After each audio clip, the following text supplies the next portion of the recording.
Hello and welcome back to our study of Peninei Halacha, the teachings of Eliezer Melamed, Shlita.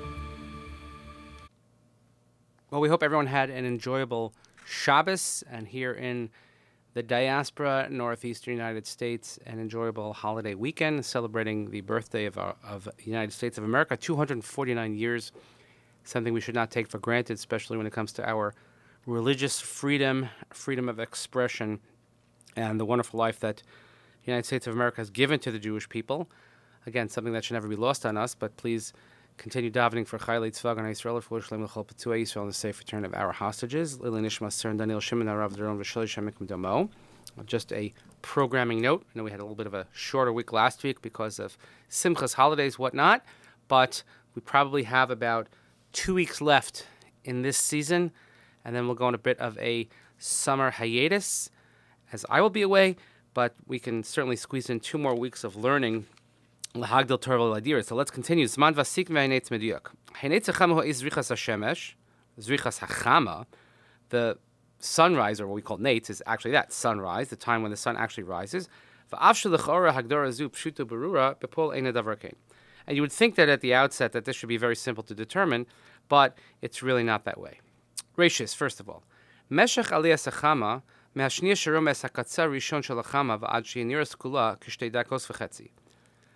period from which the sun rises, from the second that you could see the edge of the sun until you could see the entirety of the sun, is about 2.5 minutes. So the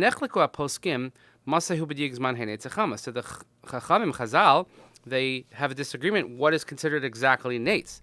Ladas Rova poskim zman henates miad keshachelik harishon shel shemesh nireh. According to most poskim, nates is when the first portion of the sun is visible. That's when you should begin saying Shmona Esrei with Vasikin.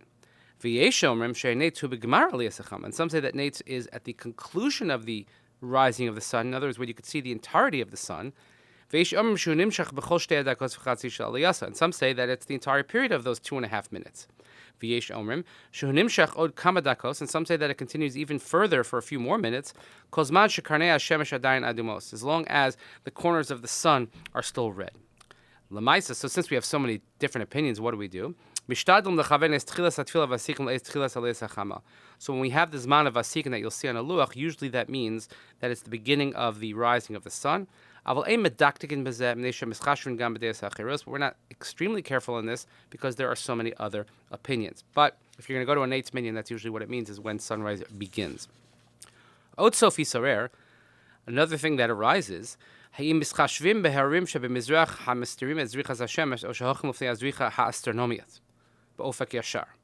we go after the first time that the sun is visible? Let's say you're behind mountains that are in the east, and it's blocking the rising of the sun, so you have to wait a little bit longer till it's visible? Or do we go in an empirical sense when it actually, in an astronomical sense, in a straight latitude, longitude situation where there was nothing blocking, theoretically, do we go by that time?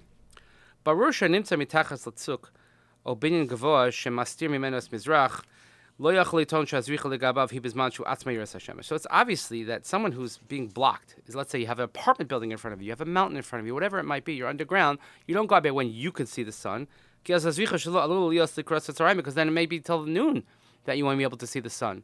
Imagine if a person lived in Manhattan and you have so many buildings blocking you on the eastern side, so it maybe not till 11, 12 o'clock would you see the sun. So obviously it's not that time. Hasha'elahi, so what's the real question? Mahadin l'mashal b'Yushalayim ha'atika sheharazeisim mastir lesa ofek b'mizrak. Let's say somebody's in the old city of Jerusalem, where the Mount of Olives covers and hides part of the eastern appearance. And therefore the sun is a few minutes later is visible than for other people. Even if you're standing on Har HaZeisim, maybe if you look over the mountains of Jordan in Moab, then you could see all the way down through the Jordan Valley, all the way to the other side, to the other country. So maybe that also blocks some of the sunrise. Some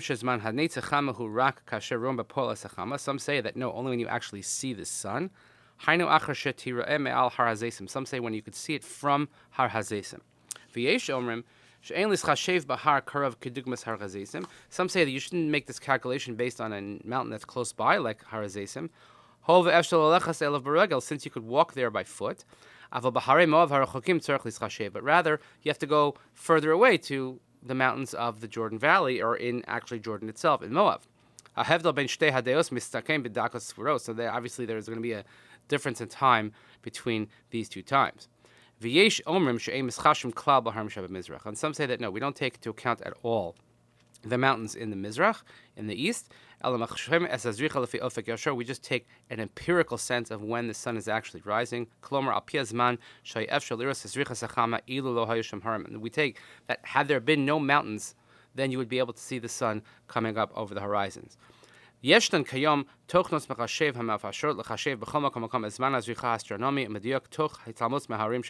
now we have computer calculations that can figure out, wherever you're located, the astronomical exact time when the sun will come up over the horizon, mountains or no mountains. And that's what we use to figure out the time of sunrise. So imagine that if you're davening, let's say, Nate's at the Kotel, you're not actually going to see the sun because of everything that's blocking you, the wall, the old city, etc. And that may take place in wherever you are.